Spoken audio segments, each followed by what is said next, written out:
Hey guys, John V here from Phone Reno. Right now you're watching our video comparison between the new kid on the block, the BlackBerry Z10, and of course the always familiar Apple iPhone 5. Now you're probably wondering which handset to go with, whether or not you want to stick with the tried and true, very familiar iPhone 5, or if you want to try something brand new, dive into the BlackBerry OS 10 experience on the BlackBerry Z10. We're going to find out in this video comparison right now.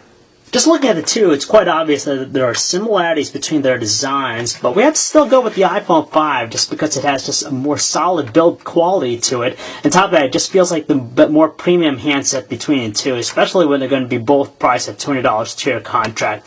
The iPhone 5 is slightly thinner and also lighter than its rival here, and of course the choice of materials are drastically different. You get that brushed aluminum casing on the iPhone 5 versus just a plastic body with the Z10. And the Z10 comes off a little bit on the bland side and just lacks that premium element to make it really enticing.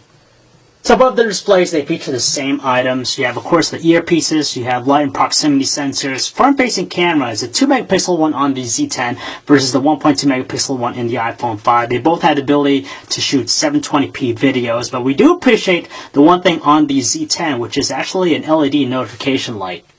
As for their physical buttons, we have to hand it to the iPhone 5 just because both its power button and also volume controls are more distinguishable to the touch than the Z10's more flat feel of its buttons. Luckily, they both exhibit really nice responses when you press them down.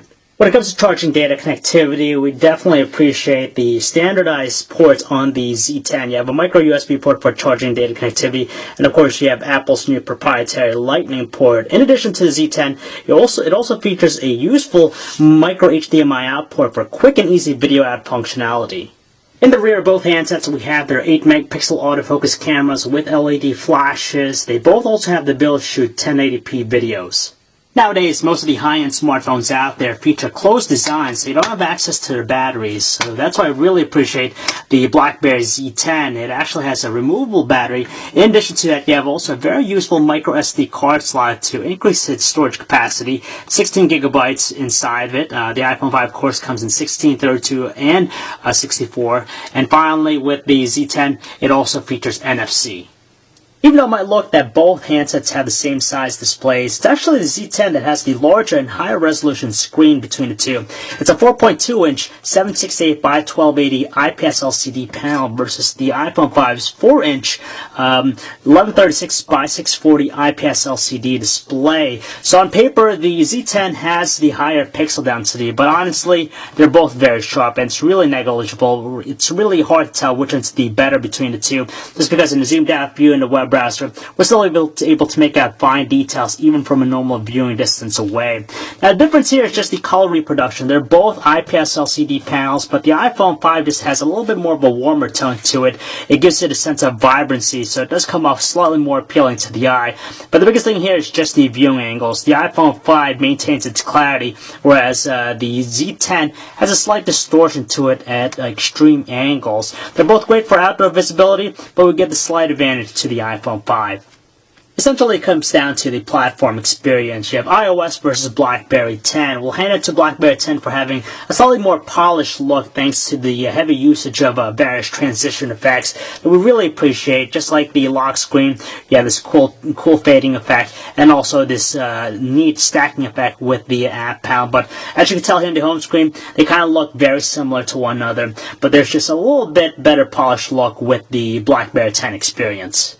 Despite its static look, if there's one thing we really like about iOS, the fact that it's very simplistic and easy. So essentially, if you give this to someone who's never used it before, they'll pretty much get it right away. They'll be able to actually navigate with ease. Whereas with the BlackBerry 10 experience on the Z10, there's a little bit more complexity with it. We do appreciate that they added a lot of gestures to take advantage of the full touch experience, such as the peek view right there, and also gaining access to the BlackBerry Hub, but it does contribute to a higher learning curve.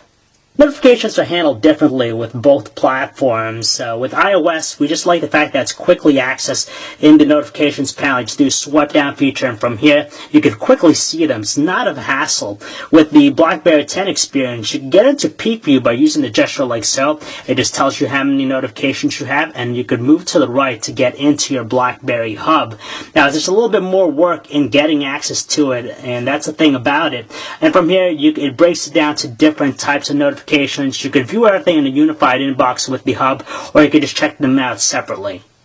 Again, on the iPhone 5 and its iOS experience, it takes the direct approach when it comes to handling multitasking. All you gotta do is just double tap the home button, of course, and you quickly jump in between your open applications. So it's very quick and easy.